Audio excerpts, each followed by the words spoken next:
Hi and welcome to my farm. I'm max.lemayian. I'm from Sweden but also active in Kenya. And in this farm we do agroforestry and permaculture design. And we have quite an experience with testing a lot of trees. 2020 we started planting trees. We have done swales, getting grasses, trees. We're now being able to have a lot of goats, sheep, chickens, because this place is very fertile. It produces a lot of food for them. So, much welcome. Whereby this one is a tree that we really like and that we use a lot. This tree is called Sesbania sesban. We are in Samburu. Samburu, they call this one loyangalani. Not far from the Maasai name, loyangalani. It is an indigenous tree found in hot places near lakes or rivers. It is not indigenous to this area, but we have seen it's doing really well here. This is one of the fastest growing trees. It can be this size in 6 months, which is rare for the other trees actually. And so it's very fast growing, and we use it as a support tree. If we grow other trees, we can grow this one together, like the olive tree, the gravelia, fruit trees. We can grow this together. And it creates some small shade. It is not 100% shade because the leaves are few on this tree. And then this shade is only now during the raining season, but during drought it will fade its leaf. That process of creating leaves and fading leaves, it actually happens all the time, even right now. Although it is a raining season, we find these leaves. This is another benefit, because they drop. This is a nitrogen fixing tree, and the nitrogen will be fixed in these leaves, and as they drop to the ground, it will improve the soil. So it's a soil improver. And again, these leaves has another use. This is something that when we prune the tree, as you can see down, we have taken away branches. We want it to grow up. If you don't prune this tree, it will be really a bush. But if we prune it, we can get it to be straight. And from those prunings, we can give the goats some feed. And sometimes we can use those branches to protect small trees, to get some microclimate and be protected from grazing. And then again, it has flowers. And it has some insects, some big black insects that come and feed on these flowers for the nectar. But for bees, I've never seen bees on this tree. So I don't think it's that important. It's important for those black insects. And then again, when the flowers have been flowering, this will drop and create soil. Then again, it has a lot of seeds. And to me, I like many trees. I like them to spread. And where we are now, we are in a grazing field with trees.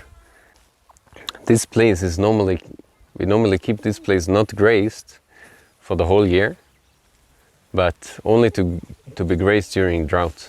So this grass that you see here, normally we protect in the drought. So here, they spread a few of them, but in my fruit forest they really spread well. As long as they have sunlight, they have water and nutrition, they will really spread. Because this tree, it creates thousands and thousands of seeds. And as well, we believe these seeds are consumed by the chickens, and sometimes for the bigger goats, we see them chewing these seeds.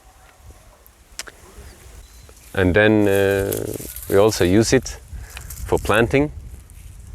I normally prune this one. When I want it to grow together with a tree that it can do well together, like this now, the mulberry, if it would be smaller, or even now if I want it to grow here, I just take these branches with the dry seed pods, and then I will mulch around that tree.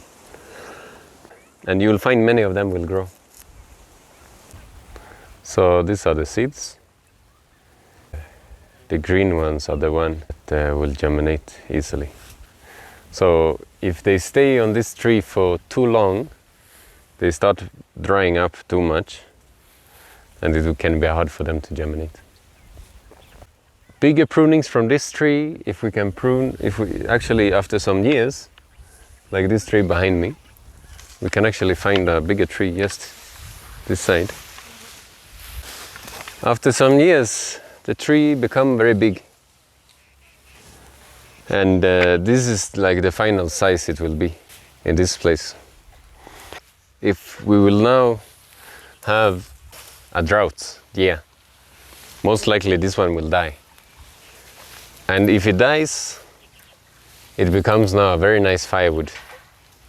So a big size like this, I normally come with my power saw, make smaller pieces. And we see that this is a very nice firewood, especially when you are starting the fire. And even these seed pods, when they are very, very dry, like this, you can remove the seeds. And now this is the perfect thing to light the fire, because this one will just take fire instantly. And then you can use, together with small dry twigs of this tree, we light the fire.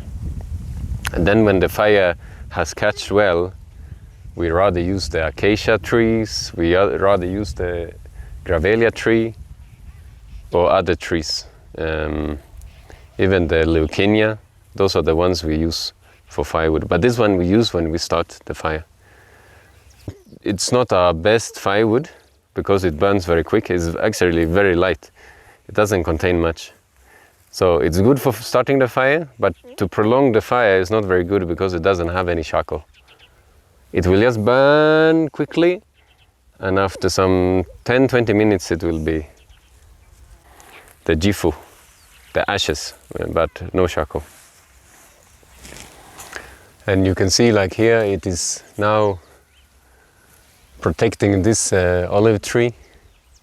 It has grown together, but now the olive tree will take over, and this one will, the use of it will be less. So it's a tree when we start planting other trees, when we start the forest. But actually, if we are now getting this place to be forested, this tree will also die. It will die of two things. Firstly, it will die of drought, if it's a very severe drought. Secondly, it will also die if there is a lot of shade. It is from hot places, it doesn't like shades. Actually, these are the things that come with shade. It's like some mold or something. So if this tree is in shade, the whole tree will just be white and not happy, and eventually it dies. So say it can stay for 2, 3, 4, maybe maximum 5 years. And then when this one is 5 years, it takes over. So I hope you learned something new. These are the experience we have with this Sesbania sesban. If you like content like this, please feel free to check our YouTube channel, where we have other videos like this. And please subscribe if you want to see upcoming videos, because we are going to release some videos in the future. And feel free to comment if you have other uses. Maybe you know the medicinal value of this tree or other things that I have not mentioned. or if you have other questions. So until next time, thank you so much. So this is now our place in Kenya, where we practice agroforestry in permaculture design. And one of the inspirations here, mainly, is their interactions now with the indigenous people, like the Maasai, El Chamos and Samburu, and all their knowledge.